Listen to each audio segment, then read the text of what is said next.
Tapi tidak menutup kemungkinan ketika kita sudah bisnis ya seperti Yohan ini kan, non akademisnya jalan, tiba-tiba dia kepikiran kayaknya dunia juga butuh self branding, personal branding, dan dunia masih mengakui bahwa jalur akademis itu ya titik terendah manusia adalah saat dia putus asa. Jadi tetap di dalam hidup kita semua itu ada Vienna, ada pengharapan. Jadi orang yang nama Vienna pasti banyak harapan. Keren. Yang kedua,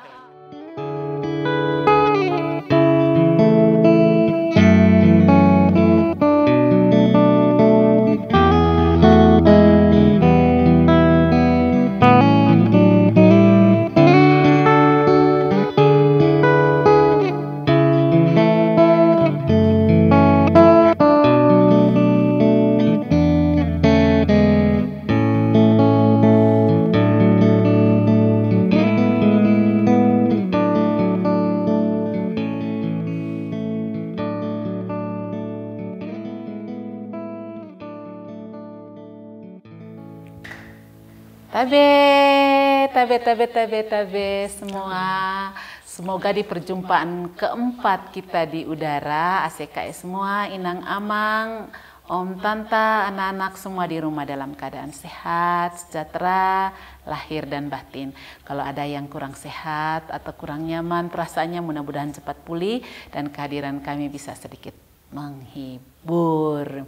Nah, ACKS semua, kami juga dari kawasan Ara Garden Inn hari ini mengajak Bapak Mama yang punya anak usia SMA atau sederajat dan juga anak-anak SMP, SMA untuk mari bergabung bersama menyimak obrolan manis kita hari ini di podcast Haju Ara untuk berbagi kisah inspiratif di bawah pohon ara. Oke, teng. Ya.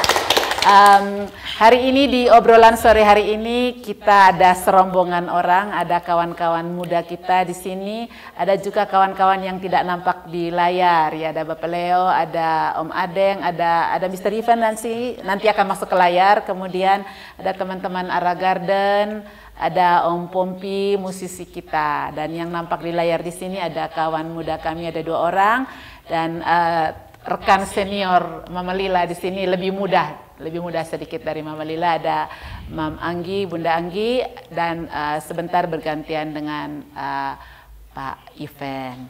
Nah, tema obrolan kita hari ini masih menyambung podcast yang sebelumnya, ngapain setelah SMA atau SMK atau kesetaraan atau madrasah atau sederajat. Nah, kita ngobrol santai dan mudah-mudahan anak-anak di rumah juga bisa mendapat inspirasi dan nanti bisa bergabung juga memberikan komentar pendapatnya karena masih ada satu podcast yang masih terkait dengan ngapain usai SMA.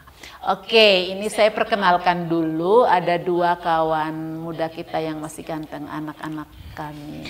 Nah, ini Mama Lila, jangan panggil Kak ya, kalau Bu Anggi boleh, Mr. Ivan boleh, Mama Lila. Ini disapa dulu deh. Ini ACKE, adik-adiknya di rumah, teman-temannya di rumah. Ya, yang sini dulu. Ya. selamat sore semua ACKE. Saya Landon Dahur. Saya kelas 12 sekarang. Kelas 12 itu berapa Nana? 7, 8, 9, 10, ketahuan generasinya. Kelas 3 SMA. Kelas 3 SMA. Dan saya sekarang sedang bersekolah di SMA Santo Francis Xavierus Ruteng. Oke. Kakak Lando ini Mama Lila kenal sejak kecil. Waktu TK dan SD itu suka bicara seperti tua adat. Jago ini Kakak Lando. Yang sebelahnya nih. Halo ACKE, selamat sore. Kalau saya, nama saya Yohan. Saya adalah founder dari sebuah startup namanya Layanan Paris. Saya alumni dari SMA. Layanan apa, Sen? Layanan Paris. Oh ya, nanti dijelaskan. Ya, saya alumni dari SMA Widya Bakti Ruteng. Ya.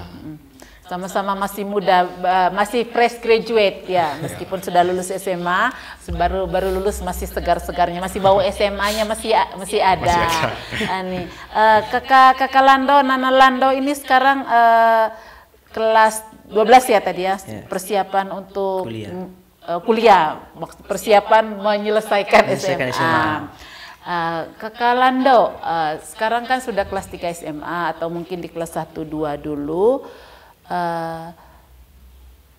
Kira-kira selama ini Kakak Lando sempat berpikir tidak nanti kalau selesai SMA mau ngapain atau nanti mau ikut aja deh apa yang terjadi nanti? Jadi Mama Lila, jadi perjalanan maksudnya untuk berpikir tentang hal itu cukup panjang kalau dari cerita saya. Jadi awalnya saya berada pada lingkungan SMA yang latar belakangnya berbeda. Jadi saya kelas 1 dan kelas 2 di lingkungan seminari dengan lingkungan yang berbeda, dan kemudian saya berada di lingkungan masyarakat awam biasa dengan pola lingkungan yang berbeda pula. Bedanya apa? Bedanya apa? Ya, bedanya apa? kalau di seminari, ya, salah satunya. Kalau di seminari itu kami lebih menekan pada aspek religius, menekan pada aspek akademis dan lain-lain yang ya memang untuk pembentukan karakter. Kalau di luar, saya merasakan sendiri tentang perbedaannya bahwa kalau di luar hal-hal seperti itu agak kendor. Kendor ya, oh ya. Karena kembali pada diri sendiri. Oke, itu sudah perbedaan. Nah, dari perbedaan itu kira-kira ada pengaruhnya tidak dengan bayangan Kakak Lando nanti habis SMA ngapain? Iya. Jadi semasa saya di seminari itu kurang lebih saya punya pemikiran 50-50 Mama Lila. Jadi ada pemikiran untuk ya setelah SMA karena saya seorang seminaris, saya akan melanjutkan untuk menjadi seorang imam, masuk biara dan ya setelah itu menjadi seorang imam. 50-nya apa? Itu lalu 50-nya lagi saya kuliah. Karena ya masih ada kemungkinan untuk keluar. Kuliah. Ya. Nah, setelah di luar seminari di SMA Fransiskus tadi, bayangan nanti setelah SMA mau ngapain itu apa? Setelah saya keluar dari seminari Mama Lila, itu pemikiran untuk masa depan itu buram. Karena karena lingkungan yang mempengaruhi lingkungan main. Jadi pemikirannya lebih ke ya sudahlah, ikuti saja. Ikut saja nanti bagaimana mengalir saja. Yang penting saya sekarang maunya main. Main. Oke. Sekarang posisinya sebentar lagi ujian, mau lulus lah, mau selesai. Sekarang pikirannya apa? Mau SMA? Setelah SMA. Ya. Sekarang saya pemikirannya setelah SMA itu satu saja, harus melanjutkan kuliah. Karena bagi saya kuliah itu bukan sekedar kuliah, tapi saya ingin mendapatkan lingkungan baru yang lebih luas, pengetahuan yang lebih luas. Saya tidak mau terbatas di sini saja. Mau rencana sudah ada persiapan, diarahkan mau kemana? Untuk persiapan sejauh ini, saya persiapannya lebih ke tes Universitas Negeri nanti di bulan April. Dan untuk plan selain itu, saya kira belum dipikirkan lah. Belum dipikirkan. Karena program studi juga belum dipikirkan. Program studi sudah. Apa ya? Kalau boleh tahu? Saya mengambil D3 di Universitas Indonesia. Diaminkan saja. Amin saja ya. D3 apa itu sayang? Itu asuransi dan aktuaria. Baru dengar saya asuransi aktuaria. Jadi dia mengolah manajemen keuangan. Baru dengar Mama Lila ya. Banyak. Asuransi aktuaria. Wow. Oke, di ini dulu, nanti kita sambung lagi. Gilirannya Kakak Yohan sekarang. Kakak Yohan lulus tahun berapa sayang? Kalau saya sendiri lulus tahun 2020. 2020. Nah, waktu SMA itu bayangannya Kakak Yohan atau apakah sudah ada rencana setelah SMA mau ngapain? Jujur saja, kalau waktu saya SMA itu sempat sempat bingung juga. Ini hidup mau ngapain, kemana nih? Kan sudah pikir begitu ya, bingung hidup mau. Waktu itu kelas 3 sih. Kelas 3 kan karena mau tamat dari SMA nih. Jadi kita ada pikiran, ini abis ini mau ngapain nih? Sudah selesai ini SMA, ini mau bawa kemana gitu. Tapi sampai satu titik waktu itu setelah saya tamat SMA nih ceritanya. Waktu itu kalau nggak salah kan lagi COVID-19 di tahun 2020 itu. Akhirnya saya mikir-mikir, saya bingung nih antara mau kuliah atau kerja nih kan gitu. Tapi di titik-titik terakhir ya baru berpikir itu ya. Iya, karena sudah mau tamat SMA. Akhirnya sampai suatu titik waktu itu saya tiba-tiba muncul nih dalam benaknya saya, sebenarnya tujuan hidup saya ini mau kemana gitu. Tujuan hidup saya mau kemana gitu. Akhirnya saya renungi itu sendirian di kamar. saya tulis apa sih mau yang pengen saya lakukan 5 atau 10 tahun lagi setelah tamat SMA. Akhirnya muncul waktu itu udah saya pikir baik-baik, kalau saya kuliah risikonya seperti apa yang akan saya lakukan, kalau saya nggak kuliah apa yang saya lakukan. Dan puji Tuhan, haleluya, saya memutuskan untuk bangun bisnis gitu. Oh, itu waktu masih SMA, masih SMA. Itu pas di kelas 3, tapi waktu kelas 1 dan kelas 2 apakah sudah ada seperti itu? Belum, karena kita lagi fokus untuk belajar.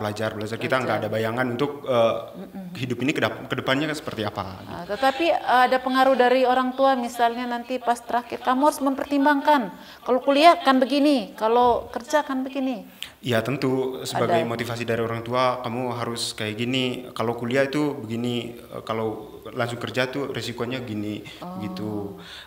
Intinya kasih motivasi dorongan ke kita, kamu mau milih keputusan yang mana.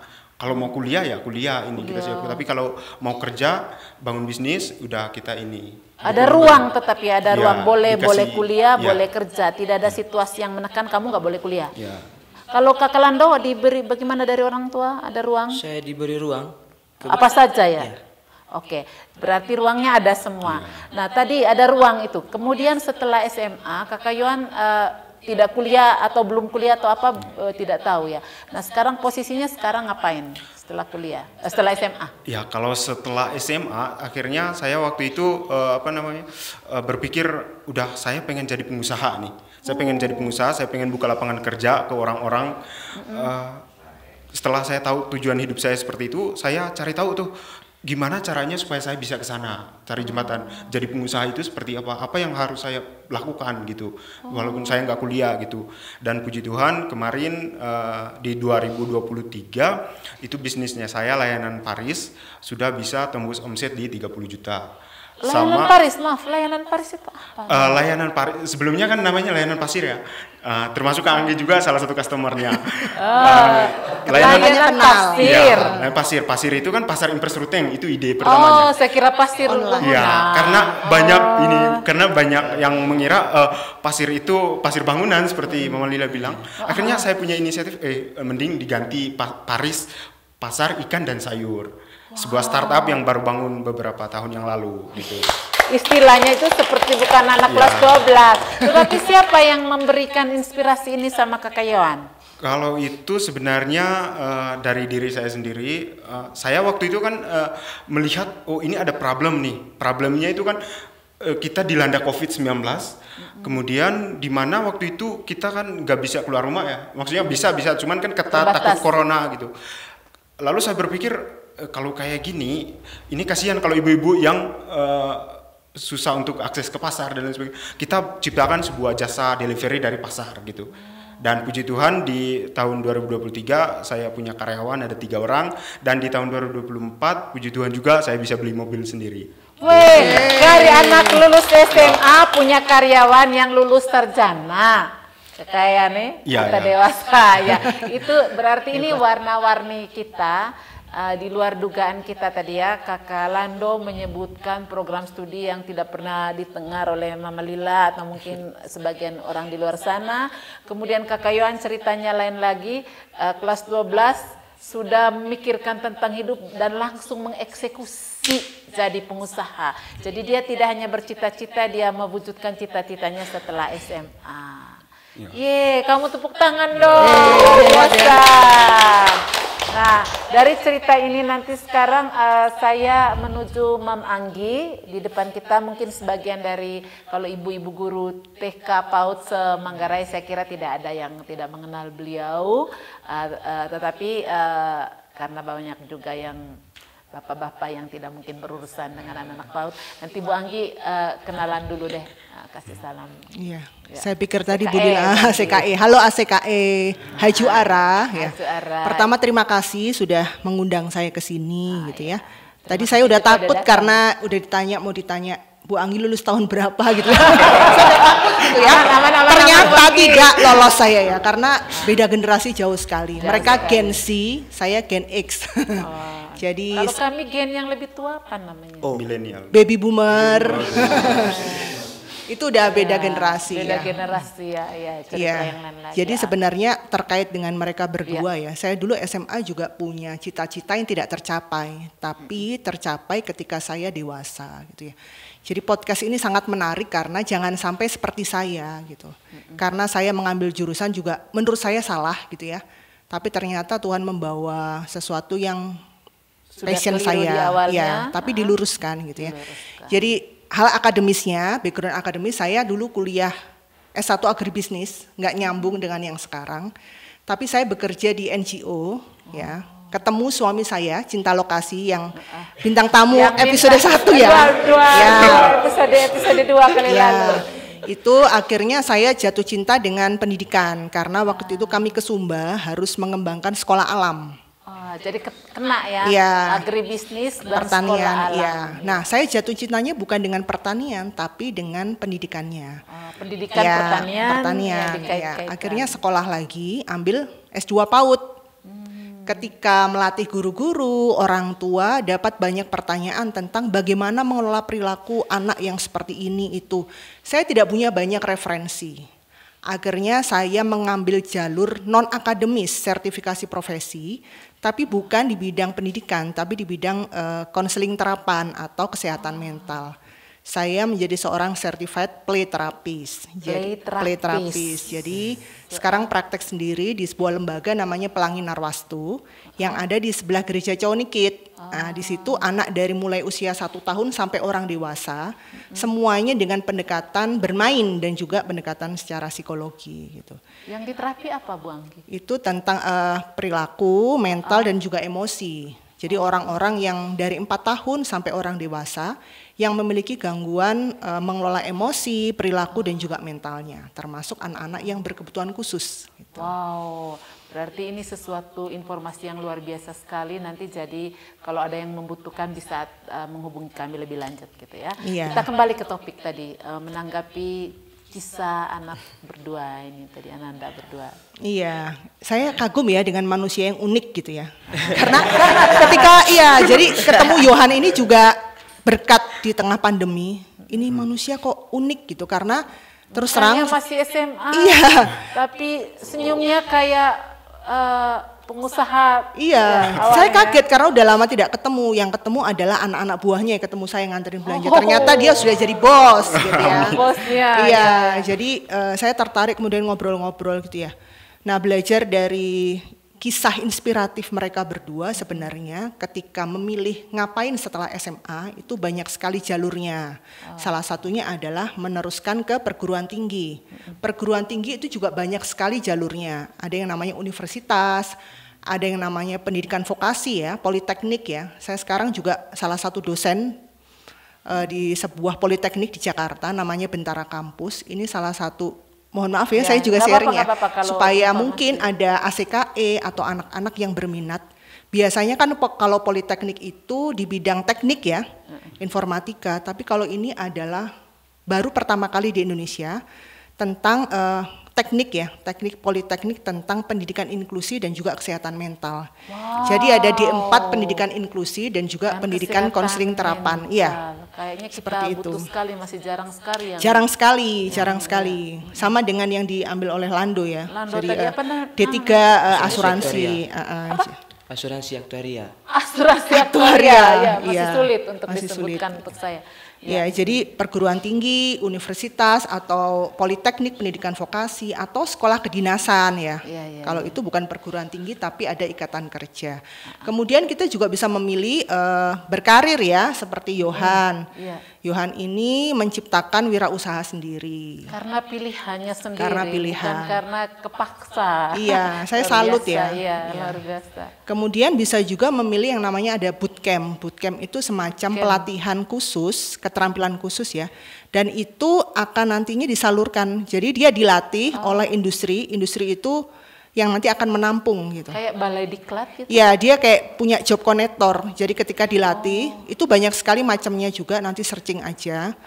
Itu sama dengan gap year tidak, Pak Anggi? Agak beda ya, tapi bisa ketika 4 ya, gap year, seseorang mengambil waktu jeda, dia punya jeda, istirahat, dia bisa masuk ke bootcamp gitu. Ya, kalau gap year kursus panjang atau pendidikan yang lebih pendek? Dia pendek sih, sekitar mingguan, bulanan gitu. Tapi sudah ada perusahaan yang menampung nanti. Jadi skill khusus sih yang dibutuhkan oleh industri itu gitu. Ya, jadi dia memang spesifik skill ya. Oke, luar biasa sekali ya. Nah, kalau menurut Bu Anggi dari cerita dua anak muda ini, yang satu ingin meneruskan ke perguruan tinggi dengan malah ngambil D3, jarang-jarang era sekarang mau memilih D3 ya. Bahkan kadang-kadang mereka grogi kalau dibilang D4 juga, harus yang S1. Kemudian dengan pilihannya Yohan, kalau pilihan-pilihan seperti ini kira-kira persiapan dasar yang semua wajib ada itu sebaiknya yang seperti apa, Bu Anggi? Iya, sebenarnya kalau dari yang ini ya, yang jalur akademis ya, kalau jalur akademis memang ya secara minimal di SMA pasti udah dapat ya, kayak keterampilan dasar keuangan, keterampilan digital dan teknologi ya, misalnya komputer dasar gitu ya. Kemudian hal-hal yang wirausaha, bagaimana mengelola bisnis kecil-kecilan, apalagi sekarang kan kurikulumnya berbasis project ya. Biasanya banyak mengarah ke situ, sudah banyak membantu sebenarnya gitu ya. Satu lagi, dua lagi adalah yang penting adalah keterampilan hidup. Itu ya life skill itu sudah digarap sebenarnya sejak dari usia PAUD. Jadi bagaimana anak-anak itu memiliki kemandirian, kemudian tanggung jawab, problem solving skill ya. Kemudian satu lagi yang tidak kalah pentingnya adalah keterampilan bertahan hidup. Itu simple things sih, misalnya memasak sederhana, memasak makanan bergizi untuk diri sendiri. Kemudian pertolongan pertama pada kasus-kasus tertentu, misalnya luka, kita sudah bisa. Satu lagi adalah keterampilan merawat diri dan kesehatan mental, itu juga harus wajib ya dimiliki oleh profil lulusan SMA. Jadi dia entah mau kuliah, entah mau memilih seperti Yohan. Nah, tadi ada kasus seperti Yohan ya, jarang terjadi ya, misalnya anak kecuali karena kepaksa, karena situasi ekonomi, dia berhenti biasanya. Berhenti kerja dulu tetapi tetap akan kuliah. Kalau Yohan dia memang memutuskan dari awal, saya tidak akan kuliah, saya mau berbisnis gitu. Kira-kira persiapannya itu apakah sama dengan seperti Lando tadi? Atau harus ada yang khas gitu kalau teman-teman yang seperti Yohan? Ya mungkin nanti kalau technical skillnya mungkin bisa tanya ke Yohan langsung ya. Tapi ada hal yang umum yang kita bisa pakai panduannya, pakai Ikigai Bu Lila. Yang Ikigai minggu lalu ya Ikigai. Sebenarnya Ikigai saya belum menemukan konsep di Indonesia ya, tapi ini saya tertarik ya, memang ada 4 hal. Yang pertama, yang pertama adalah passion. Apa sih yang kita minati atau yang kita sukai? Salah satu hal yang kita sukai adalah kita melakukannya itu dengan gembira, lama pun kita tidak bosan, itu sesuatu yang kita sukai, passion ya. Kemudian yang kedua adalah profession. Profession itu adalah skill apa, kemampuan apa yang kita bisa kuasai. Yang ketiga mission. Nah mission ini saya lihat ada di Yohan. Masalah-masalah apa di dunia ini yang bisa saya pecahkan dengan skill saya. Kemampuan yang saya kuasai. Nah dia kan melihat peluang, pandemi nggak bisa kemana-mana begitu kan. Kemudian dia membuat bisnis online, belanja di pasar begitu ya. Itu missionnya dia besar gitu. Satu lagi adalah vocation. Vocation itu sumber daya apa yang saya miliki bisa menghasilkan uang. Jadi ASEKAI di rumah bisa menyimak lagi episode ketiga kali lalu kita membahas Ikigai dan yang diperkuat oleh Mam Anggi hari ini. Kemudian Kakak Lando persiapannya tadi mau ambil D3 asuransi aktuaria. Cerita sedikit ini asuransi aktuaria itu seperti apa dan mengapa Kakak Lando kok tertarik ngambil D3 gitu ya? Jadi Mama Lila, saya semasa SMA suka sekali nonton YouTube, khususnya yang saya sering bilang dari tadi itu Reza Arab. Dari gamers, setelah itu tutup dari gamers, dia kemudian jadi seorang pembisnis. Kurang lebih agak mirip-mirip dengan Yohan, tapi saya kemudian berpikir bahwa zaman sekarang dan 5-10 tahun ke depan itu memang yang namanya bisnis dan manajemen keuangan penting. Dan juga saya berpikir bahwa ketika hal ini lagi marak-maraknya, alangkah lebih baik jika saya mendalami ilmunya dulu. Oke, paham Pahami betul, lalu kemudian selama perjalanan saya memahami hal itu, saya bisa menemukan passion bahwa di mana saya bisa berbisnis. Oke. Karena peluang, ya saya melihat peluang bahwa ya untuk 5-10 tahun ke depan itu peluang yang paling besar dalam pekerjaan itu berbisnis, manajemen keuangan. Itu yang mengarahkan Kakak Lando itu apakah pencarian sendiri atau ada yang mempengaruhi di sekitar? Apakah guru BK, mungkin orang tua, teman? Awalnya sendiri. Tapi Lila, Ibu Anggi, saya besar itu dalam dunia seni. Ya, Om Pompi guru gitar, gitu. guru musik saya.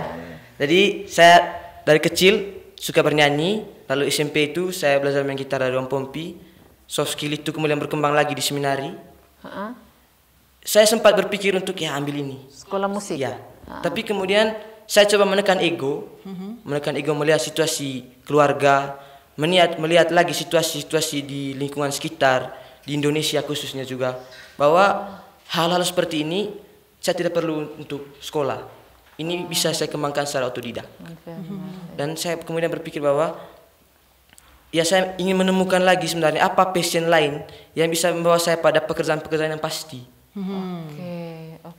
Oke. Terus kenapa D3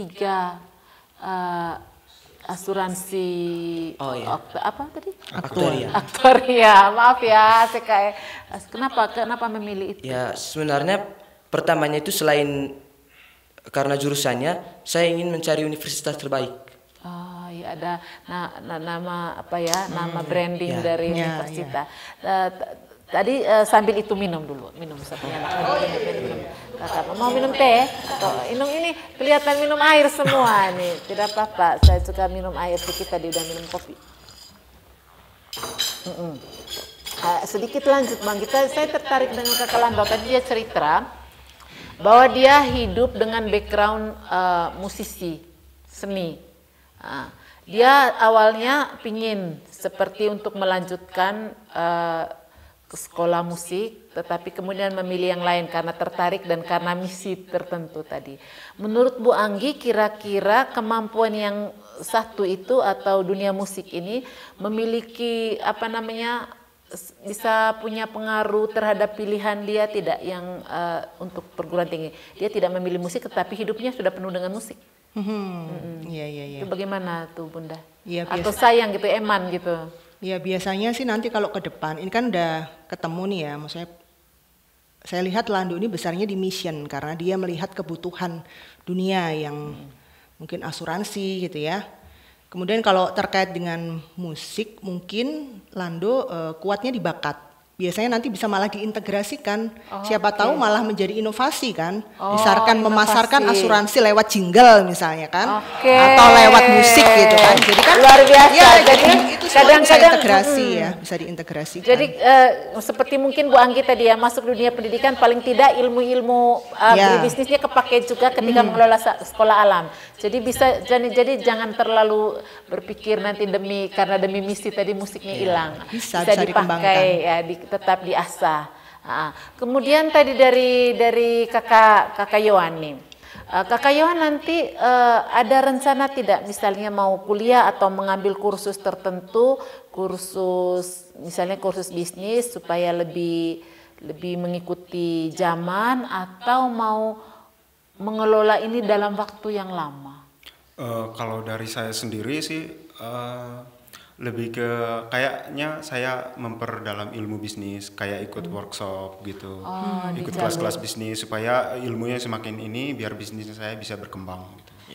Berarti Kakak Yohan ini tetap ingin belajar. Ya, jadi belajar. Karena dari segi usia mereka ini kan masih usia yang baru menuju dewasa dan beliau memutuskan karena tampangnya memang harus bos dia nih. Bos sudah punya karyawan, jadi panggilnya beliau. Panggil Yohan saja. Yohan. Jadi Yohan ini tetap memutuskan akan belajar dengan jalur informal ya. Tanggapan Bu Anggi deh soal informal dan pilihan sekolah formal dan informal. Iya, jadi kan sebenarnya kemampuan manusia itu ada dua besaran ya, akademis dan juga non akademis. Jadi mau ngapain setelah SMA, kita bisa mengambil kekuatan dari diri kita. Kalau misalnya kita adalah seorang yang suka mempelajari teori dan ilmu yang secara mendalam, kita bisa mengambil jalur akademis yaitu kuliah. Tapi kalau kita lebih menyukai hal yang non akademis, ke practical life, kemudian keterampilan, hal-hal yang doer ya, jadi melakukan sesuatu langsung praktek, kita bisa mengambil yang non akademis ya, misalnya kursus dan yang lain-lainnya. Tapi tidak menutup kemungkinan ketika kita sudah bisnis ya seperti Yohan ini kan, non akademisnya jalan, tiba-tiba dia kepikiran kayaknya dunia juga butuh self branding, personal branding, dan dunia masih mengakui bahwa jalur akademis itu tetap menjadi dalam tanda kutip jualan diri kita gitu ya. Sim. Jadi nanti Yohan sambil bekerja bisa mengambil kuliah online misalnya ya, banyak sekali kuliah bisnis sekarang yang saya tahu beberapa kampus terkenal ya di Jakarta yang memang bagus sekali ketika mengajari ilmu-ilmu bisnis ya. Jadi dia punya hanya perbedaan irama ya, tidak harus begini. Misalnya lulus SMA langsung kuliah dulu, takut nanti ketuaan gitu ya. Kadang-kadang kita berpikir anak-anak kita, saya mau usaha dulu mama. Nanti kamu keburu tua gitu ya, sebelum masuk kuliah itu umurnya sekian. Kadang-kadang ada format seperti itu. Tapi rupanya mungkin Yohan belajar dari berbagai sumber. Tadi Bu Anggi juga mengatakan kalau mau kuliah ya kapan aja bisa daripada nanti memutuskan hanya ikut teman sebaya gitu. Nah, kira-kira Bu Anggi tipsnya apa nih kalau misalnya ada sebagian anak-anak kita di luar itu nalurinya seperti si Yohan. Kira-kira bagaimana mencari tahu dari awal? Kalau Yohan kan, jadi dia tidak menyesal toh memutuskan. Dia tidak menyesal. Ada orang yang saya menyesal, coba saya kuliah 2 tahun lalu. Saya pasti sudah lulus sekarang.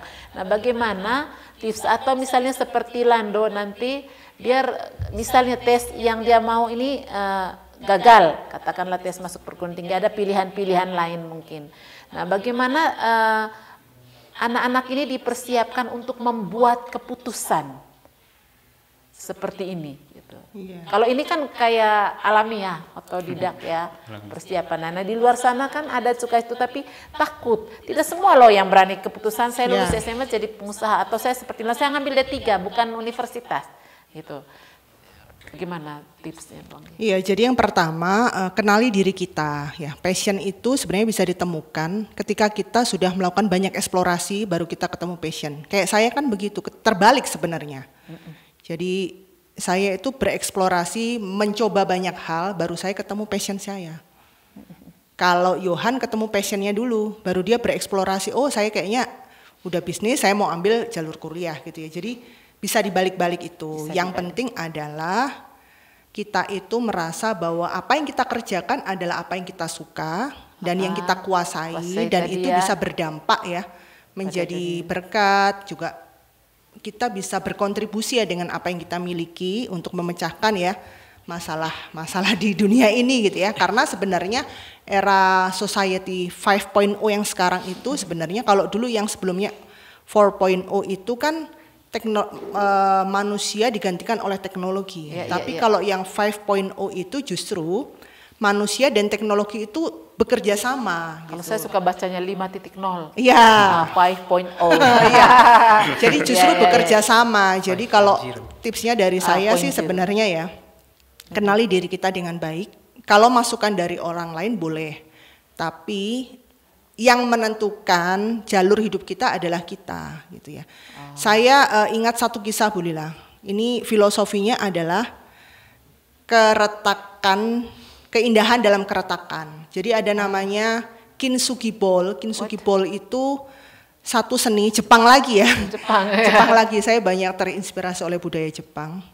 Jadi Kintsugi Ball ini adalah seni menghias sesuatu yang retak itu dengan emas. Jadi mungkin selama ini kita merasa bahwa apa yang salah di diri kita itu justru bisa jadi emas sebenarnya. Gitu. Kayak dibikin mosaik lagi. Iya, gitu jadi ya. justru harganya lebih mahal. Dari retakan-retakan itu nanti bisa searching deh, kintsugi bowl ya. Justru dilapisi dengan emas, jadi justru retaknya itu menonjol lewat emasnya itu. Jadi gitu. kayak beauty in imperfect. Iya, ya, betul. Jadi keindahan dalam ketidaksempurnaan. Berarti itu menunjukkan bahwa kalau kita sudah merasa ada salah yang jalan, selalu ada harapan, ada cara untuk mengembalikan. Selalu ada. Sehingga kembali lagi ke tema kedua kali lalu itu, kita bisa bekerja dengan bahagia. Ya, betul. Jadi terkoneksi ya episode-episode sebelumnya. Om Adeng, berapa waktu lagi nih kami nih? Masih ada ya? Masih ada. Kita masih, jadi kesempatan kita. Nah, tadi Bu Anggi sedikit menyinggung bahwa kita anak-anak kita yang SMA ini perlu mengenali diri sebelum memutuskan. Ada anak yang memang secara alamiah mempunyai potensi kecerdasan intrapersonal yang tinggi seperti mereka berdua ini, sehingga dari awal sudah berani membuat keputusan sendiri, bahkan keputusan yang sedikit berbeda dengan utama. Nah, tapi anak-anak kita di luar sana kan tidak semua bisa mudah mengenali dirinya sendiri. Nah, dari Bu Anggi, bagaimana ini? Iya, sebenarnya simpel ya. Dari nilai raport aja kita bisa tahu apa kekuatan diri kita. Pelajaran-pelajaran apa yang tinggi kan nilainya gitu. Misalnya Lando manajemen keuangan. Mungkin saya duga nih matematiknya lumayan bagus kan. Dari nilai kita ya, nilai raport ya yang tinggi. Kemudian yang kedua hobi mungkin bisa jadi ya. Kemudian masukan dari orang tua. Orang tua itu harusnya orang yang paling mengerti apa yang menjadi minat dan bakat anaknya. Bu Lila. Orang tua ya. Iya, sebenarnya namanya tes minat bakat itu hanya menguatkan aja. Oke. Berarti di sini peran orang tua untuk membantu si anak menemukan apa yang dia sukai. Karena banyak anak dan hobinya apa? Ada yang dia sebut semua, hobi semua. Ada yang bilang, habis itu, tidak, bukan itu. Ada yang bilang, itu hobi bulan yang lalu. Bulan yang sekarang, lain lagi. Jadi kadang-kadang ada kesulitan untuk konsisten, sehingga pas memilih menjelang sekolah itu kebanyakan asal lulus di perguruan tinggi negeri aja, atau nama besar kampus tadi, meskipun ya tetap penting ya. Kadang-kadang anak itu jadinya, begitu sampai di tempat tes juga tidak lulus, takut ketinggalan, jadi apa yang diambil temannya ikut aja. Yang penting kuliah dulu, jangan sampai masuk kuliah tua. Gitu. Kadang-kadang seperti itu. Berarti tadi ada teknik yang bisa dilakukan sendiri, tetapi sampai di taraf mana yang membutuhkan profesional, Bu Anggi? Ya, kalau kita misalnya mengambil jurusan-jurusan kuliah ya, supaya tidak salah jurusan, dan juga sebenarnya kan kita bisa memilih ketika kita mau kuliah, kita lihat sistem pembelajarannya itu cocok tidak dengan kita. Karena kalau tidak cocok nanti kita bisa tidak selesai begitu. Iya, bisa dopo Ibu. Ostan episode lalu mengatakan jaga dopo, botol dopo salang nanti berhenti di jalan. DO gitu ya istilahnya. Jadi tidak menyelesaikan apa yang udah dimulai. Betul. Itu kalau orang Manggarai bilang dopo. Jadi kalau ke sekolah sampai di jembatan aja stop di situ. Tidak sampai ke sekolah, tapi orang di rumah pikirnya dia ke sekolah. Gitu. Itu dopo. Jadi harus dikenali betul ya. Pada taraf tertentu kita membutuhkan profesional gitu ya. Dan sebagai informasi, lembaga Pelanginar Wastu yang dipunyai Ibu Anggi ini juga menjadi lembaga yang bisa menjadi jika kita butuh konsultasi atau secara profesional untuk mencari tahu arah sesuai dengan minat, bakat, dan juga unsur-unsur ikigai yang kita perbincangkan hari ini dan juga perbincangkan episode yang lalu. Luar biasa sekali. Dan tadi Bu Anggi juga ngomong tentang sedikit tentang mental, persiapan mental ya. Tentu detailnya nanti akan dibahas di episode tertentu, episode berikutnya di bagian kesehatan mental. Tetapi mungkin ada tips lah sederhana persiapan mental emosional anak. untuk memasuki era dia sudah lepas dari SMA. Ya, jadi sebenarnya apa yang kita ingini itu belum tentu semuanya tercapai. Tapi kalau misalnya kita gagal pun itu bisa jadi itu adalah proses yang harus kita lalui. Ingat Thomas Alva Edison, penemu lampu kan, Bu Lila. Dia itu bisa menemukan lampu itu banyak sekali cara yang dia lakukan. Sampai orang bilang, kamu gagal ya. Dia bilang, saya tidak gagal dengan, saya melakukan 1000 gagal, itu bukan kegagalan dia bilang. Tetapi saya menemukan 1000 cara untuk sampai menemukan lampu. Jadi kadang gagal-gagal itu ya mungkin itulah cara yang kita eksplorasi lagi nih, evaluasi lagi, apalagi yang mungkin salah dari apa yang sudah kita lakukan, kita perbaiki terus gitu ya. Jadi ya konsisten, tidak pantang menyerah ya, terus tekun saja dengan apa yang kita impikan gitu. Itu ya. Dia bukan gagal tapi menemukan 1000 cara. Gitu. Ya luar biasa sekali ya.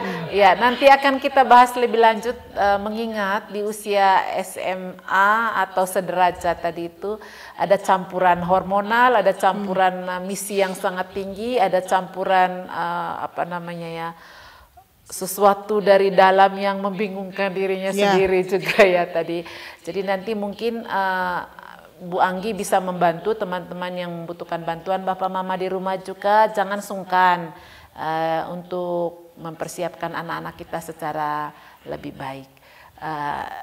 Saya kira untuk temanya Bu Anggi ini akan sangat luas, tapi masih ada episode lain nanti untuk membahas secara khusus ya. Dan di darat, tidak di udara, juga bisa mendekat langsung untuk berbincang-bincang dengan Ibu Anggi mengenai sebaiknya, bukan sebaiknya ya, kira-kira dari cita-cita ini ingin kuliah atau ingin kerja begini pas nggak ya, entah ikigainya atau entah unsur lainnya, sehingga anak-anak nanti tidak dopo di jalan. Dan tentu saja yang paling kita harapkan Bu Anggi sama-sama semoga di 5 tahun berikutnya anak-anak itu akan berbahagia. Ya, saya boleh pesan lagi nggak Bu? Tentu saja, ini baru mau dikasih kesempatan. Pesan ya, jadi Bu Anggi ngasih pesan agak banyak deh, nggak apa-apa karena setelah ini nanti juga sedangkan pesan dari 2 teman kita nanti dulu karena belum selesai ya. Ya, jadi masa remaja itu ketika teman-teman merasa bingung, merasa bimbang itu hal yang wajar. Karena pada masa remaja itu hormonal yaitu sedang diproduksi tinggi oleh tubuh kita dan itu membuat kegelisahan, kebingungan. Nah, itu butuh orang lain yang memberikan masukan. Jadi kalau mama papa dalam tanda kutip cerewet ya memberikan masukan itu sebenarnya bukan maksudnya mau mengubah keputusan teman-teman sekalian, bukan, tapi memperkuat karena memang secara otak. Jadi gini, usia remaja itu kita diberikan Tuhan ada 3 besaran otak Bu Lila. Salah satunya adalah otak logika. Otak logika seorang manusia itu baru matang di usia 23 tahun. Sementara lulus SMA usia berapa? 18 ya. 18, itu otak 19. Logikanya memang belum matang. Jadi ada kebimbangan, kegelisahan itu hal yang wajar. Makanya butuh masukan orang lain gitu ya. Dan satu pesan lagi, lulus SMA jangan buru-buru nikah.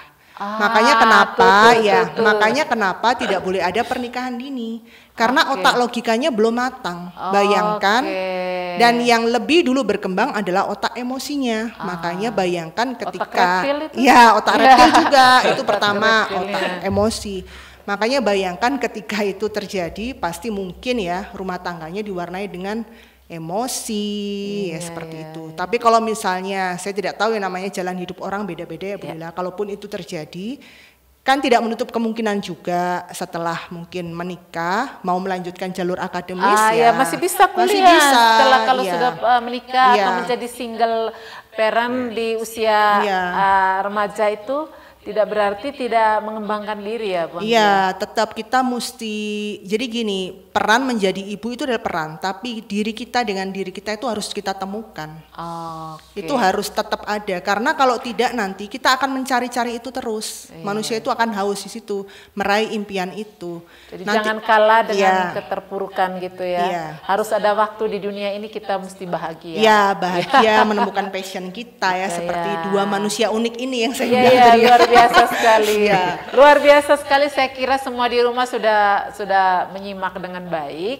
Terima kasih banyak Bu Anggi. Sama-sama. Nanti kita akan bertemu di sesi berikut di tema besar kesehatan mental. Oke, sip. Yeay. Terima kasih banyak. Terima kasih Bu Anggi. Sama-sama. Nanti kita masih tetap di sini ya. Kami siap-siap untuk Mr. Yuvens Kam. Terima kasih Bu Anggi. Silakan salam tentang Bu Anggi. Nah, kita masih di sini. Oke. Boleh bawa. Ya. Oke. Kembali lagi ke Haju Ara, berbagi kisah inspiratif di bawah pohon ara. Nah, kita kehadiran hari ini teman satu lagi bestie kami, Pak Yuvens. Selamat sore. Sore, Alhamdulillah. Tadi Pak Yuvens juga sudah mendengar obrolan awal dengan Bu Anggi dan dua anak ini, anak kita Lando dan Yohan. Nanti akan ditangkapi, tapi sebelum itu mau kenalan dengan Pak Yuvens. Pak Yuvens sepertinya muka baru di arena Ruteng dan sekitarnya. Betul. Bagaimana Pak Yuvens, kenalan dulu dah. Baik, terima kasih Mem Lila. Pertama-tama terima kasih sudah diundang di podcast yang inspiratif ini, luar biasa. Selamat sore untuk rekan muda yang berdua, keren. Baik, saya Yuvens, kami pendiri Grade NY Education bersama istri. Grade itu dari dua kata, mungkin ada yang sudah tahu artinya itu ya. Grade itu dari kata passion and perseverance, gairah dan gigih. Jadi ya kenapa kami memberi nama lembaga kami ini Grade, ya karena kami yakini bahwa untuk mencapai sebuah kesuksesan itu butuh kegairahan dan gigih, ketekunan untuk melakukan supaya mencapai tujuan kesuksesan itu. Gairah dan kegigihan. Itu lembaga apa itu Grade? Kalau bisa tahu spesifiknya. Baik, Grade itu bergerak di bidang kursus dan pelatihan bahasa Inggris. Ya, kita dan pelatihan bahasa Inggris. Kita menyediakan program dari TK sampai dewasa. Juga kita memberikan pelatihan untuk pengajaran untuk guru-guru bahasa Inggris khususnya. Jadi kursus bahasa Inggris mulai dari TK sampai dewasa dan untuk berbagai tujuan. Betul. Itu alamatnya di mana, Pak? Persisnya di Jalan Jenderal Sudirman, Lawir. Di Lawir ya. Jadi nanti jika ada yang membutuhkan kebutuhan sangat khusus untuk memperkaya bahasa Inggris, silakan bertandang di Lawir. Ya, kita kembali ke topik kita hari ini. Tadi Pak Yuvens sudah mendengar dua anak kita tadi berbicara tentang pendapatnya dan kemudian cita-citanya, misinya dan apa yang sudah mereka lakukan. Sekarang pendapat Pak Yuvens tentang itu. Baik, luar biasa ya. Tadi saya sedikit dengar dari Yohan ya, yang setelah lulus SMA langsung menjalankan usaha dan sekarang sudah sangat sukses, luar biasa. Lando juga tadi saya dengar mau melanjutkan kuliah di jurusan yang sangat langka. Ya, setahu saya itu kampus yang mempunyai jurusan ini ada dua kalau saya tidak salah, itu UI sama Persetia Mulyo ya, atau apa yang namanya saya lupa. Itu luar biasa. Lebih keras lagi sedikit Pak Yuvens. Ya, sudah. Ya. Pas, baik, ya, pas ya. Nah, tadi tema podcast ini adalah kemana setelah SMA. Nah, sebelum saya ke situ, ada dua kata, ada dua hal yang saya mau sampaikan. Yang pertama itu adalah the clarity of life, kejelasan hidup. Sama yang kedua itu adalah clarity of choice, kejelasan untuk memilih. Kejelasan hidup dan kejelasan untuk memilih menuju hidup yang mau dicapai ya. Jadi the clarity of life itu adalah kejelasan hidup, mau seperti apa hidupnya Lando yang mau kuliah ini ya, mau seperti apa nanti kehidupannya, dan jelas kapan kapan kehidupan itu dicapai, di tahun berapa, di usia berapa gitu ya. Lalu apa yang dilakukan untuk menuju ke sana. Nah, disitulah nanti yang berkaitan dengan the clarity of life, choice. Sehingga misalnya ini Lando sekarang tuh sudah punya tujuan yang jelas. Di tahun misalnya nih, di tahun 2035 atau pada saat Lando usia 30 tahun, Lando sudah mendirikan usaha yang memperkerjakan banyak orang, lalu mempunyai banyak waktu untuk jalan-jalan, lalu juga mempunyai banyak waktu untuk menjalankan hobinya musik tadi ya. Musik di tadi, usia ya. 30 tahun. Kan itu jelas. Nah, sekarang untuk menuju ke sana punya banyak pilihan. Nah, setelah lulus SMA ini kan ada banyak pilihan tadi. Yang pertama tadi itu bisa lanjut kuliah, seperti yang Lando cita-citakan. Bisa langsung kerja, Seperti Yohan ini ya. seperti Yohan. Bisa juga kerja sambil kuliah. Ya, ada beberapa anak itu yang menarik cara berpikirnya. Saya tidak mau membebani orang tua setelah saya lulus SMA. Biarkan orang tua itu menikmati kebahagiaan hidupnya dan saya akan fight sendiri untuk mencapai tujuan yang sudah saya tetapkan.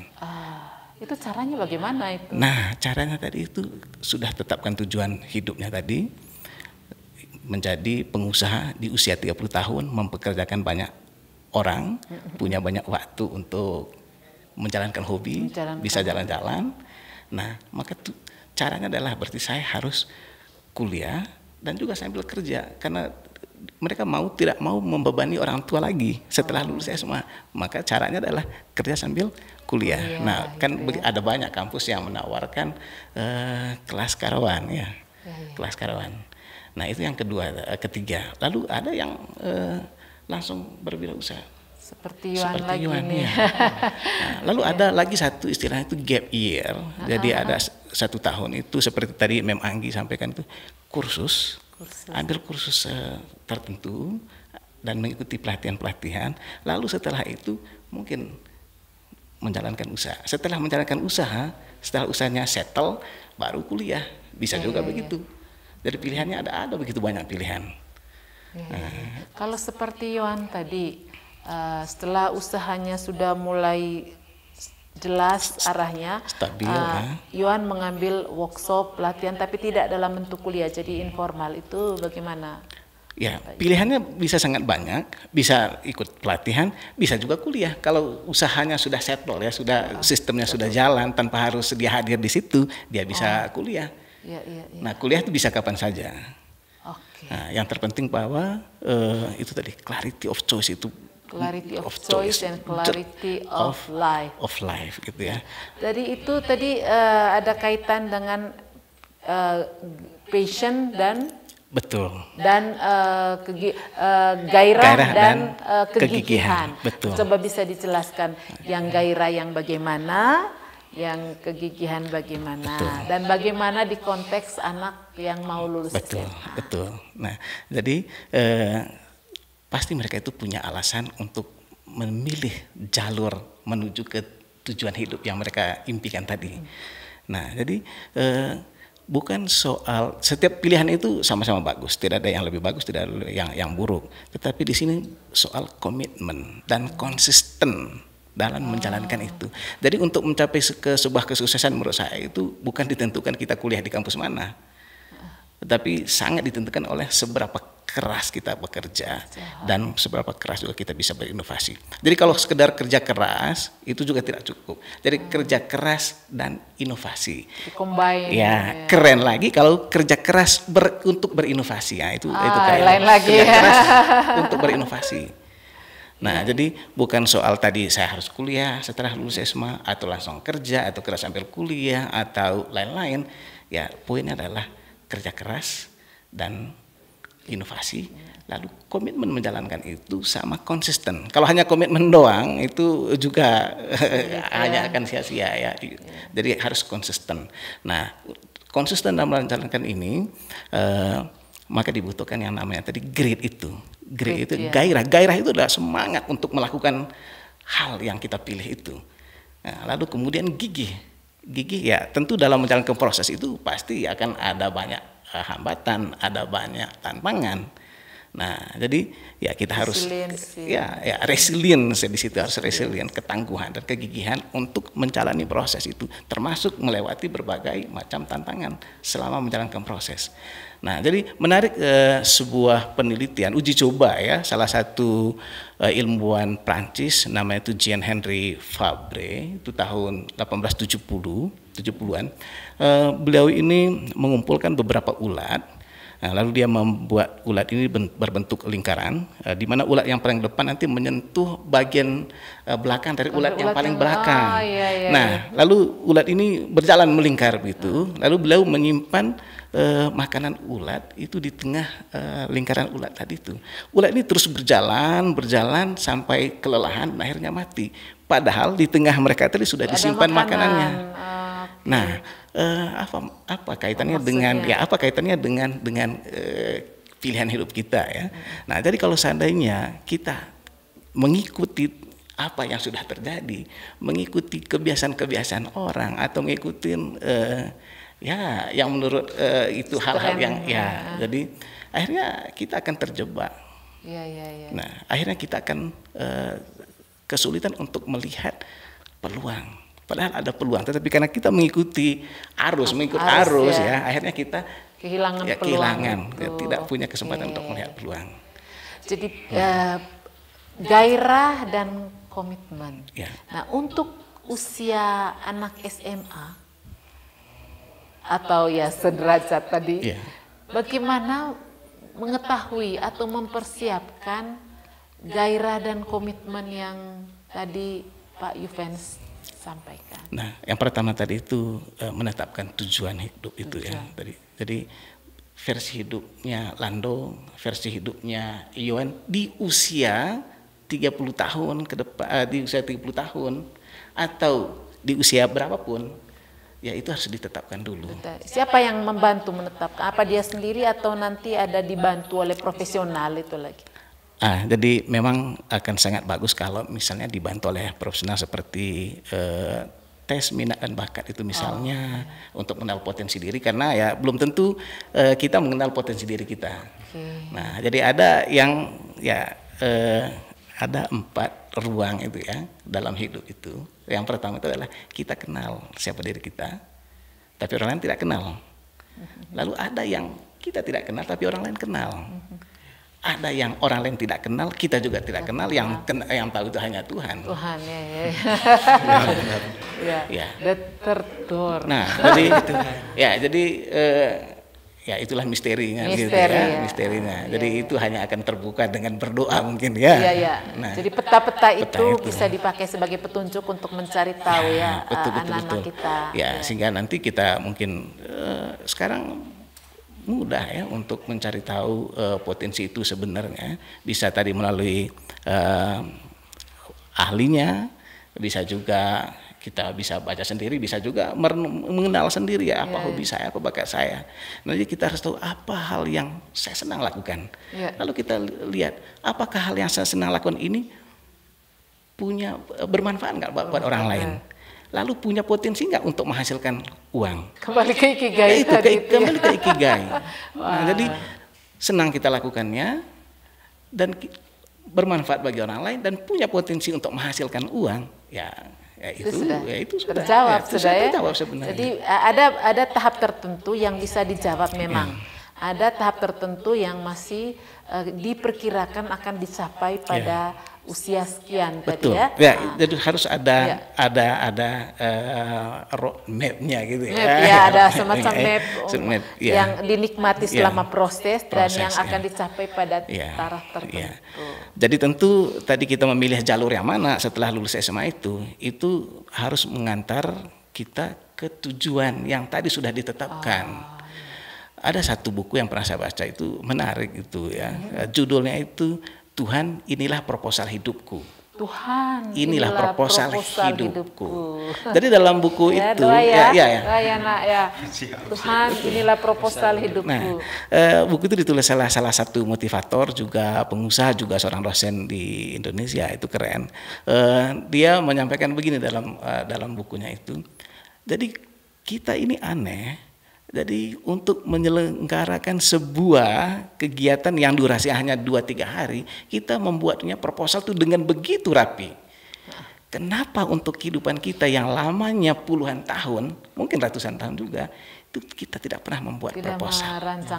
Tidak dirancang gitu ya, menyiapkan. Jadi jadi kan tujuan dari proposal ini adalah untuk kesuksesan sebuah acara. Nah, juga proposal kehidupan kita ini supaya tujuan hidup yang kita impikan tadi itu itu bisa tercapai. Apa bedanya dengan semacam papan impian?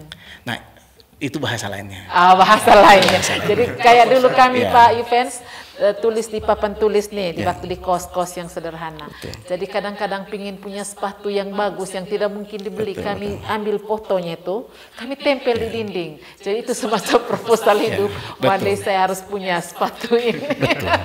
Memang harus ditulis. Iya, iya. Jadi itu ya. Tuhan, Betul. inilah proposal hidupku. Kalau proposal pasti ada upaya ya. Harus ada upaya. Ada latar belakang, Ada latar tujuan, belakang, ada tujuan. langkah-langkah. Itu tadi. Ya, jadi betul. Itu ya. Menarik sekali. Nah, Jadi menarik sekali.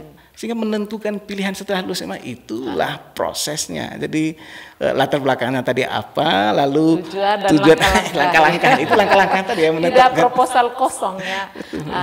Kemudian yang berikut tadi Pak Yuvens, tadi gairah sudah, sekarang bagaimana membentuk grit anak-anak sejak dini? Membentuk kegigihan.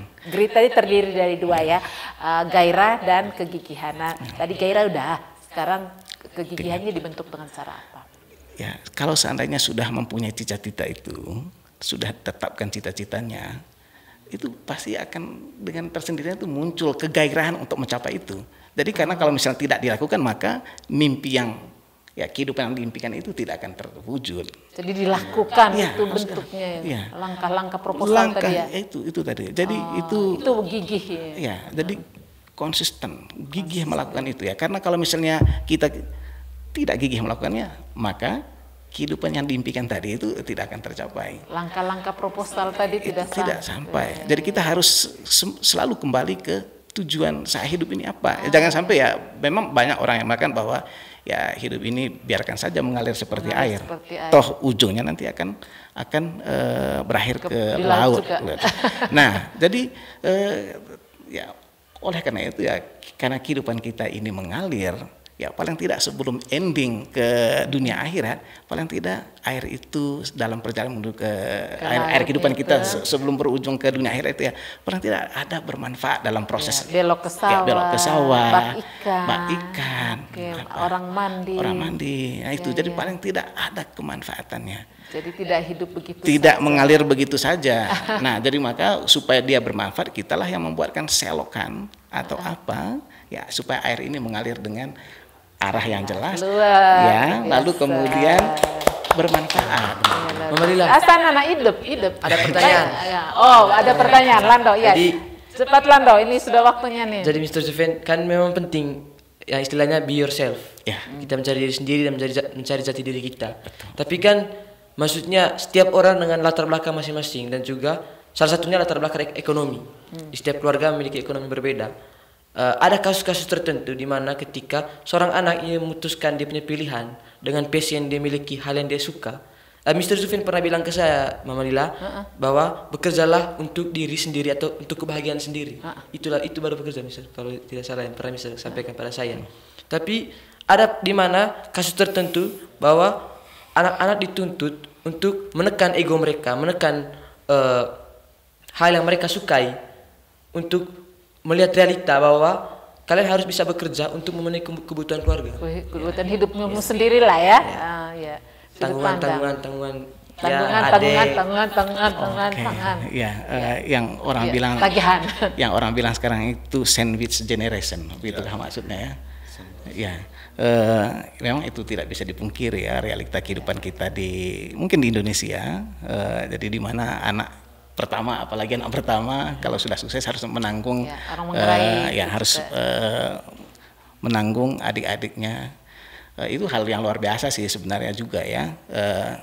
Tetapi ya itu juga catatan buat orang tua juga ya. Mungkin jangan sampai juga nanti begitu anaknya sudah selesai, sudah kerja, semua kita berharap kepada anaknya untuk membiayai semua. Itu juga dia punya kehidupannya sendiri. Akhirnya si anak ini tidak menikmati menjalankan hidupnya. Jadi itu juga catatan buat orang tua ya. Tetapi membantu orang tua dan adik-adik itu hal yang baik.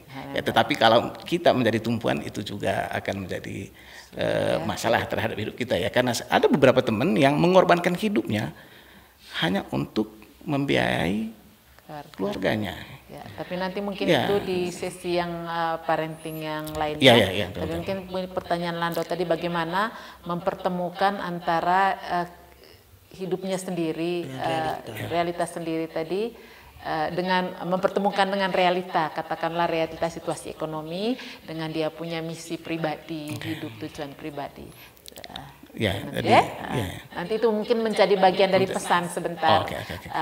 Eka Kalandoe, nanti kita akan banyak sekali berbincang, tetapi karena waktu di udara sedikit membatasi kita, jangan khawatir, masih ada satu lagi tema tentang ngapain usai SMA. Mudah-mudahan nanti ada lanjutan dari ini ya. Dan sebelum kita mengakhiri episode kali ini, ada pesan dulu dari dua kawan kita untuk teman-temannya, dan kemudian yang terakhir dari Mr. Yuven. Dari Kakak Yohan, apa? Oke, jadi buat adik-adik saya di luar sana yang saat ini mungkin baru tamat dari bangku SMA, mungkin seperti yang Mr. Juven katakan tadi, harus grit apa segala macam, konsisten.